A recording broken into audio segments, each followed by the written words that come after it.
Hi, everyone. Thank you so much for joining us today. My name is Erica Farage, and I am the Vice President of Political and Advocacy at the International Franchise Association, also known as IFA. I'm here today with my colleague, Matt Haller, who is our Senior Vice President of Government Relations and Public Affairs at IFA. Matt, thanks for being here today, and thanks for joining in on the panel. Thanks for having me. Looking forward to the discussion. Yeah, absolutely. So before we really jump into all things political advocacy, election, you and I are really the first introduction to many of our attendees today in terms of what IFA is. So can you talk a little bit just about IFA generally and, particularly the value for franchisees? Sure. So IFA is a large organization made up of three legs of the franchising stool. We have about 1,400 brands, tens of thousands of franchisees, and about 700 industry suppliers. And for franchisees, it's really about two main things, I would say, information and networking. On the information side, we do a ton of content around not only what we're going to talk about today, which is really in the policy space and government relations and how you can get involved in helping improve the business climate for franchisees, both at the federal level and the state and local level on issues that are hitting your bottom line or the business model, but also information about what's happening in the industry and broader trends as well. So through our conferences, through our online sessions during the last 9 months, during COVID, there's just been a plethora of information that, particularly for franchisees in smaller and medium-sized systems where you may not be having the same amount of corporate support for that type of information, we're a great resource for that. And in most cases, involvement in IFA for franchisees is free.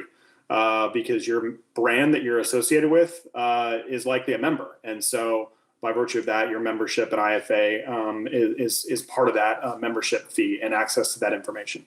On the networking side, we get franchisees together all the time. We have a group called the Franchisee Forum. That's really the franchising leadership of the IFA. And, there's all sorts of conferences and events, virtual networking opportunities that IFA puts together. But it's also the collaboration of just what franchisees are doing or seeing with the business challenges they're facing, I find is one of the most valuable things, the human relationships that, we all want more of right now. In most cases, they still are strong during this unprecedented time that we're all living through. But when we see them in real life at our conferences and events, it's really powerful. So those are some thoughts on IFA as an introduction. Really great overview. So up next, let's get into sort of what you and I do on a day-to-day basis in terms of government relations and advocacy. IFA, as you mentioned, we do a lot of work on the legislative front with both, Capitol Hill, members of Congress, the administration, regulators, and of course, down to state and local levels as well, to protect, promote, and enhance the franchise business model, particularly for franchisees. This has obviously been an incredibly difficult and wild year for obviously the entire country, but also, what we've seen in terms of the impact of COVID-19 on franchising, the franchisee business model, and a lot of franchisees' bottom lines. So can you talk a little bit about what we have done at IFA, really starting in March when the pandemic hit, to help secure relief for franchisees and some of those specific programs that have really been able to help franchisees weather this continuing storm? Yeah, thanks, Erica. So the first thing we did is, I touched on it in my first answer, is, we wanted to listen because we wanted to make sure we understood, exactly what our membership was going to need and small businesses and, franchisees were going to need. So it was very apparent that the biggest challenge was going to be liquidity. Businesses were going to be forced to close. There were going to be no customers or very few customers in most cases for, an extended period of time. So in March, as the government started hearing the same from their constituent business owners and developing a small business recovery package, there was discussion around the Paycheck Protection Program.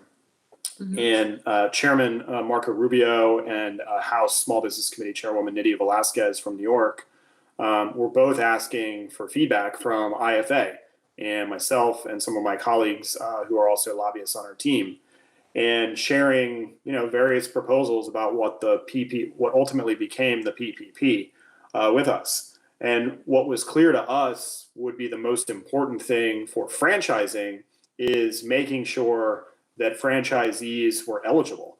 And that seems like a really simple thing, but they needed to write language explicitly into the law that waived the so-called affiliation rules for franchising. And had they not done that, and had we at IFA and others who were lobbying for this this provision not been successful, it's possible that no franchisees would have been eligible for any of the Paycheck Protection Program loans that were a huge bridge for that first several months between April and June in terms of getting some liquidity support for a period of time. Now, I know a lot of franchisees have felt like, and a lot of other business owners, that PPP is not enough, and we totally agree. In fact, the beginning of PPP, there were still problems. So the other thing that IFA did, as businesses started looking at how they were going to use their grant that they were given to bring back employees on payroll and pay for parts of their overhead, it quickly became apparent that the requirement to use 75% of the funds on payroll was too much. Right. So we worked closely with Congress to ultimately draft and then lobbied for, with a lot of franchisees helping make this push for, what was then known as the PPP Flexibility Act. The biggest two things that act did is it changed the requirement to pay workers 75% on payroll to 60% on payroll. So that gave you more flexibility to use those funds for things like rent, mortgage, and other expenses that you were going to have. The other thing is it moved the requirement to spend the PPP funds within 8 weeks, extended it out to 24 weeks. So that really gave businesses a lot more flexibility about how to use the money based upon the patchwork of federal and state and local requirements around businesses that had to be closed or partially closed, and those types of things. So, I think the most important thing is we listened, and then we turned that into really two successful policy wins for franchisees and workers. So that's a little bit about the work that we've done this year. Yeah, I think what you said, we listened, and we also, IFA has thousands of franchisees as members. And so their voice, I think, in that process was extremely important. When PPP originally passed, obviously, back in March with the CARES Act, but particularly as it related to PPP flexibility, we heard from a ton of franchisees that the original program just wasn't going to work. It wasn't enough. And it didn't do enough for their businesses and their employees. And so, franchisees really were helpful, I think, to us in the advocacy and the lobbying work that we did in talking to members of Congress, because, they were able to tell their stories about what was happening in their businesses. A lot of them, were closed for, March until June. And so they really needed that flexibility and that extended amount of time. And I think franchisees talking directly to their members of Congress really made a huge difference as it relates particularly to PPP flexibility and the changes that we were able to get for franchisees there. So appreciate that overview. So, okay, we talked sort of, March through June. It's now December. and Feels not like a March whole, again. not a whole lot has happened since June. Congress hasn't passed anything. So, can you talk a little bit about really what our priorities are for additional relief for franchisees? And then also, what are the prospects of something being passed this year? We've been lobbying for additional relief um, since June. We held a virtual lobby day in July on a lot of the priorities that you're about to talk about. So we've certainly been putting in the work, but what are those priorities, and what do you think sort of the outlook is for the next month or so here? Yeah, I'll start with the good news. I do feel more optimistic today than I felt in a little while about the prospects of something happening before the end of the year for COVID relief. And the three priorities that IFA has are, number one, a second draw on a PPP loan for businesses that have seen a revenue decline of 25% or greater compared to a similar period of time in 2019. So that's number one. Number two is, keeping on the eligibility theme that I talked about earlier, that the same types of businesses and eligibility rules carry over from the programs earlier in the year. And there's been a bit of a brouhaha taking place between IFA and some groups advocating for independent businesses. And I would actually like to put that independent in quotes, air quotes, because franchisees are independent businesses, although we are often not thought of as independent businesses. Sure. And I think all the franchisees listening would call themselves independent businesses. I would agree. And some, have been out for their own relief pot of money that would be ineligible for franchisees in the restaurant sector, particularly. So IFA has been making sure that Congress hears loud and clear that would set a horrible precedent on franchise law going forward. And, we just can't have that. So, we're making sure that franchisees and non-franchise businesses are on the same playing field. Congress shouldn't be picking winners and losers based upon business model type. Yep. If you have one restaurant or one sign franchise, you're competing with, somebody that owns a restaurant or a sign business on the other side of the road. Yep. So that's number two. The last thing, and this is really whether you're open or closed, you're going to be open eventually, and it's unlikely that we're going to have sort of herd immunity in this country for quite some time. We really think liability protections are a huge, huge issue. About a dozen states have passed some level of state liability protection, and a number of others are likely to do that here in the new year. But a federal law that creates liability protections within reasonable measures are taken to protect both consumers and the workforce are totally appropriate for something like this, so that business owners aren't looking over their shoulder. We've seen a significant amount of kind of drive-by lawsuits, so to speak, already picking up for businesses that have been open, both in the consumer space and the employment space. So that's a big priority and something that I think still has a good chance of becoming a reality here before the end of the year.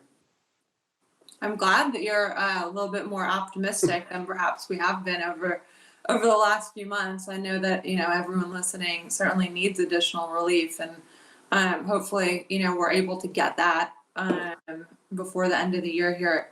Matt, you touched a little bit on states and what they've been able to do. We've seen over just the last 2 weeks, states beginning to do, some kinds of restrictions or additional lockdown measures, scaling back. Can you talk a little bit about what we've done on the state level, either for particular industries that have been, kind of harder hit by a lot of these restrictions, and also sort of the tracking that we're doing that's available to franchisees to follow along in terms of what's happening in their state or their locality. Yeah, IFA has really helped open the doors with lots of CEOs and franchisees in states, some who operate in multiple states, with governor's offices and mayor's offices to help the conversation, help those policymakers understand, hey, here are the steps that my business, or in a lot of cases, we've been putting together little mini coalitions of, salon owners or gym owners or, other sectors who are put into a category or a phased reopening where, they just feel like it's not appropriate. And so our state lobbying team has really been very active in really facilitating those conversations and, getting a business owner who might be getting the cold shoulder from sort of the person at the front desk into, somebody that's really a political decision maker at a high level and making sure that they have an audience that can make their case.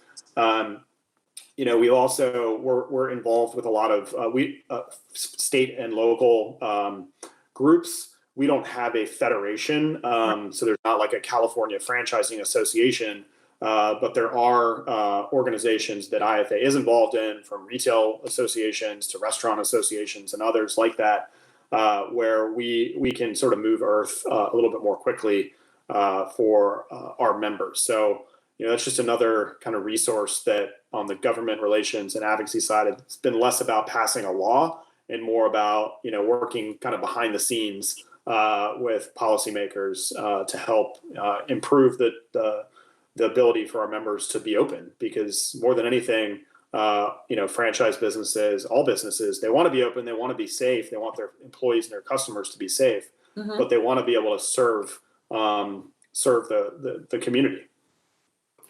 Absolutely. And I think that, what we're doing on the state side of things and the local side of things, even working, with cities is going to, unfortunately become increasingly important over the next few months here as COVID continues to spike. So we are absolutely available to be a resource for franchisees who, need really that, as you said, sort of that access more than anything else to either their state or local elected officials to talk to them about, as you said, needing and wanting to be open for their employees, their businesses, and their communities. So I think, everything that we're doing at the state level is just as important as what we're doing. You and I are both in DC, as what we're doing here in DC. I want to change topics a little bit, but of course this is all extremely related. Think that everyone that's watching us today probably knows that there was an election a few weeks ago. Made some news, made some headlines. It's continuing to make some headlines, but we have what is going to be a new administration coming into town. Now President-elect Biden will be sworn in here on January 20th. Yet to really see what that inauguration will look like, certainly. But what do you think are some of both the challenges and the opportunities that a Biden administration, a new Democratic administration, brings for the franchise community in general? Yeah, we're excited about the Biden administration. The Trump administration did a lot of good things on the regulatory side, as well as, things like the tax law for, really all businesses. Obviously, it was a bit of a disruption in terms of the way Washington has traditionally worked. So that's probably an understatement. I think so. Biden administration will be, much more of a return to kind of the way things have traditionally been done around here.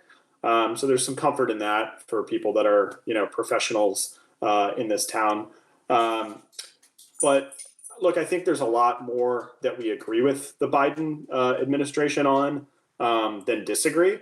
And I think more than anything, this next year is going to be largely focused on, getting the economy going again, right, and getting businesses and consumers, getting the vaccine out, getting the country safe, which is really the quickest pathway to getting the economy back to full to where it needs to be. And we think in franchising, we're a huge part of that. Franchising, it always does better coming out of recessions than non-franchise businesses. Right. And, we're already starting to see some of those same trends in certain sectors of our business model. We're also starting to see, the inordinate number of people who have lost their jobs in corporate America look to the franchise sector as a way to have a second career. Inquiries of franchise sales are 30% higher than at the same time last year. So those are all good things and ways that we're communicating to the Biden transition team that, hey, we're on the same team here. We need to be understood as a business model and what franchising can do for the economy. And one of our key principles to them is do no harm. So right out of the gates, they're going to be pushed aggressively by organized labor, Right. and looking to change certain rules and regulations that the Trump administration relaxed, particularly the joint employer rule. We're communicating now that do no harm out of the gates. Secondly, we're really communicating a lot of the COVID relief priorities I touched on earlier, and making sure that, with this change of administration, that franchising remains eligible for these relief programs, that they've been successful, and they should be continued. And then the third area, franchising is incredibly diverse, both in the types of businesses that use the franchise model, but also in who franchisees are. We have a higher percentage of minority-owned businesses. 30.8% of franchises are minority-owned, compared to around 18% of non-franchise businesses. And one of the Biden administration's biggest priorities is addressing the racial wealth gap that exists in this country. So we see franchising as a key player in that. When you own a franchise, you have a greater chance of success than a non-franchise in being open, for more than 5 years, according to research. And so franchising can help communities of color create wealth, and that's a great thing. And there are some policies that we think, not just related to COVID relief, but long term, we support, that we think the Biden administration should consider. So those are some areas where we agree, some that we are going to have some disagreement, but we're optimistic that the business of governing is often more challenging than the business of campaigning. And there are a lot of things that are said during the campaign that oftentimes don't become part of how you govern. And, we're not taking anything for granted, and we're prepared to fight where we need to fight and defend the business model. But, we do think there's a lot of areas for agreement too. Yeah, I mean, I think, we've talked in the past at IFA, we'll work with whoever's in office, because what our job is to protect the franchise business model. So whether that's a Republican administration or a Democratic administration, and the same thing, on Capitol Hill in the state, we just want to work on behalf of franchising and franchisees. So just keeping on the election front for a second, the other news really, in terms of this election, is that control of the Senate is still up for grabs in the state of Georgia, with 2 runoffs happening there on January 5th. So can you just talk quickly about what's happening in Georgia and sort of what's at stake there? Yeah, so Georgia is a really quirky election state, and you have to, at the Senate and House level, you have to receive 50% plus 1 on election day in order to take office. Neither Senator Loeffler nor Senator Perdue received 50% plus 1, and so there's a runoff first week of January where just the top 2 vote getters will be on the ballot, and the balance of power in the U.S. Senate is at stake, and that means a lot in terms of the calendar and the priority setting in Congress. Divided government, both sides are going to have to come to the middle. If one party controls everything, the worst ideas are that are the most, outside the mainstream are going to be a lot harder to keep in check. And so, that's really what's at stake in Georgia with franchising. Some of the most challenging policies that are out there, could become law if there isn't a check on, some of the things that I touched on earlier that the Biden campaign talked about, and that some in the Democratic Party on the very far left are supportive of, namely things like the PRO Act, which would put into law an expanded joint employer standard, which would really, at a fundamental level, just take the keys away from a franchisee to run their own business. All of the labor and employment decisions and the responsibility would, move to the franchisor under the PRO Act. And so it's really a policy change that would be destructive to the franchise business model, and do it in a statutory way, which would be much more permanent than what was done during the Obama administration, which was more on the regulatory and with court decisions level. So, Georgia is really important to watch. And like I said, balance of power and the ability to control really the entire agenda for Washington will be in the hands of one party if Republicans lose both seats in the state of Georgia. Yeah, no shortage of things happening and changing here in DC and in the States. We're gonna flip the script now, though. All right, my turn to ask Erica questions. You got it. So we talked a lot about the federal level and what we've done, but you haven't really talked about how. And by no means is it me and Erica getting all this work done on behalf of the franchise industry. So talk about the Franchise Action Network and what it is and how it helps us mobilize to achieve our goals. Absolutely. So thank you, Matt, for asking me a question. So the Franchise Action Network is really, sort of a subsidiary, I guess, of IFA. We call it FAN for short, and all of our advocates within FAN are our fans. And, it's a network, a grassroots network of now over 90,000 franchise advocates. That number is extremely important. We've seen the Franchise Action Network grow by 30,000 members over the last 8 to 9 months during COVID. And what that growth has shown is that particularly franchisees want to be part of the process, want to make their voices heard. And what the Franchise Action Network really is a really simple and easy way for franchisees to be able to be part of that process. If you text the word FAN to 52886, again, that's FAN to 52886, you can sign up for the Franchise Action Network. You'll immediately get into our database.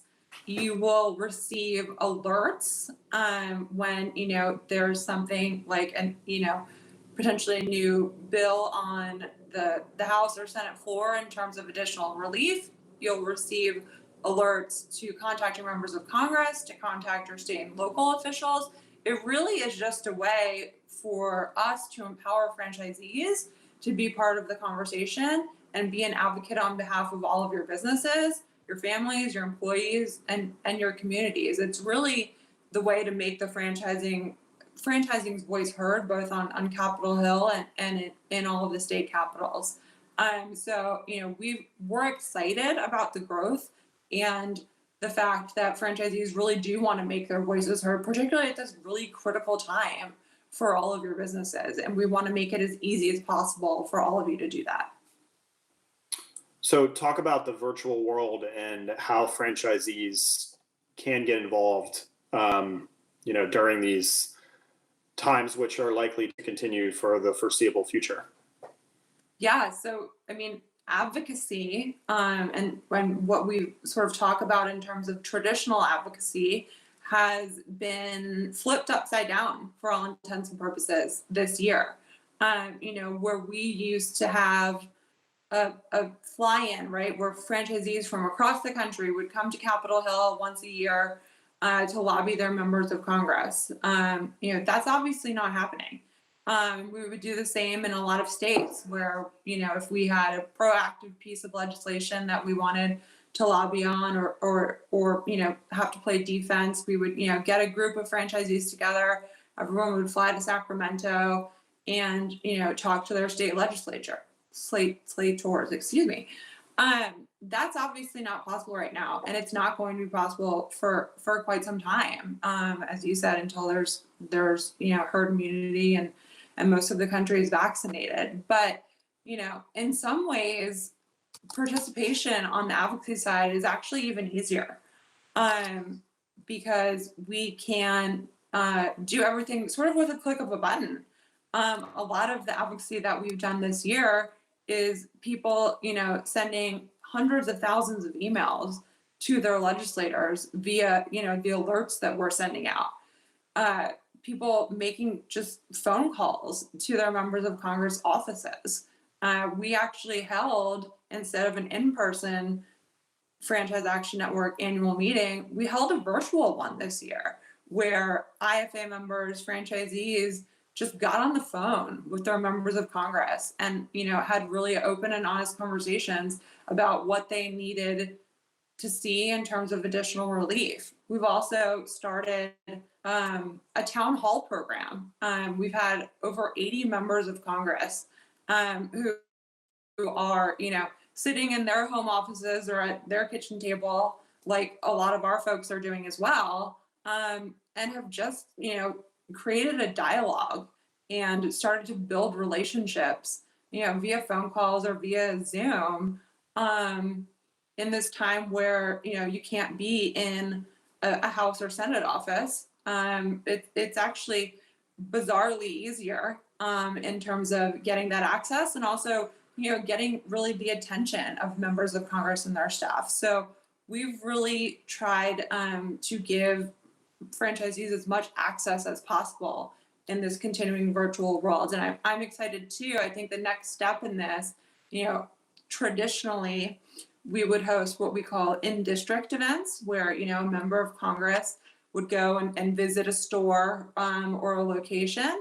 And I think, looking towards next year, since that won't be possible, but we still want to create relationships, we're going to start doing virtual store tours where, a business owner's on Zoom and so is the member of Congress, and they, show them around their location, meet their employees, and talk about issues that are important to them. So really, it's just continuing to create those relationships, even if it's not in person. Yeah, it's been remarkable the amount of engagement that we've seen this year, and I hope it's one of the few things from COVID that continues forever, because it's really important to be at the table and engaged. Erica, in our last couple minutes here, we've seen a lot of talk in the country this year about race issues for good reason, and we've put a renewed focus on that at the IFA. Can you talk about what our work in the diversity and inclusion space has been all about this year, and some of the things that IFA's done to meet the moment for minority franchise owners? Absolutely, and I think you just hit the nail on the head, right? In terms of IFA really wanting to be able to meet the moment in terms of the social justice conversation that's happening. Matt, you mentioned, franchising's diversity stats a little bit earlier in our conversation. 30% of franchise businesses are owned by minorities compared to 18% of non-franchise businesses. That's hugely important. And, that's representative of America as a whole, and what we're seeing in terms of the diversity and inclusion conversation sort of within all businesses. And so just this year, really over the last few months, we've put a renewed focus on all things diversity and inclusion. we launched the Franchise Inclusion Leadership Series, which again, virtual, but has been a conversation. We've hosted 2 so far, one in Atlanta, where a franchisee interviewed Representative Hank Johnson on all things sort of diversity and inclusion for all of our Atlanta members and franchisees.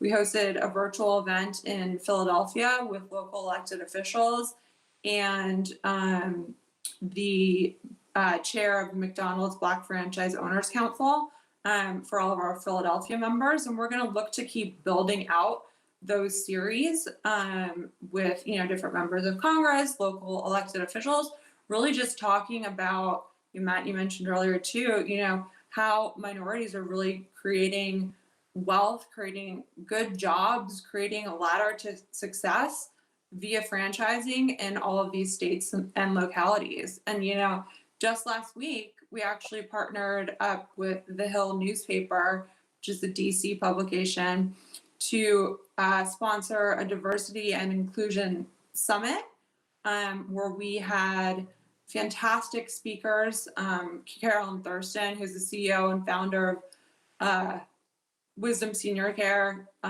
Claudio San Pedro, who is the CEO of Sonic, Ursa Jackson, who's the head of our Diversity Institute, which is sits in IFA's foundation, and Danielle Halpern, who's a great minority franchisee down in Atlanta, to get in front of new audiences, DC policymakers, academics, members of Congress and their staff, to really talk about what franchising is all about, and also the impact that minorities have within the franchise community. So that will certainly continue, particularly as we look to partner with the Biden administration in terms of what their focus is on diversity and inclusion.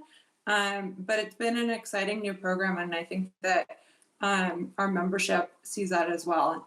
And certainly minority franchisees are looking for a place, I think, to get involved. Thanks, Erica. Yeah, it's something we're really proud of, and I think you'll see a lot more of it in the coming year. So it looks like that's all the time we've got for today's conversation, but I want to thank Erica for leading the first part of the discussion, who's our VP of Political Affairs and Grassroots Advocacy, and for myself, Matt, who leads our government relations team and lobbying efforts. Really just appreciate the time and the partnership, and look forward to having more franchisees involved in the IFA in the coming days, weeks, and years. Thanks, everybody. Thanks.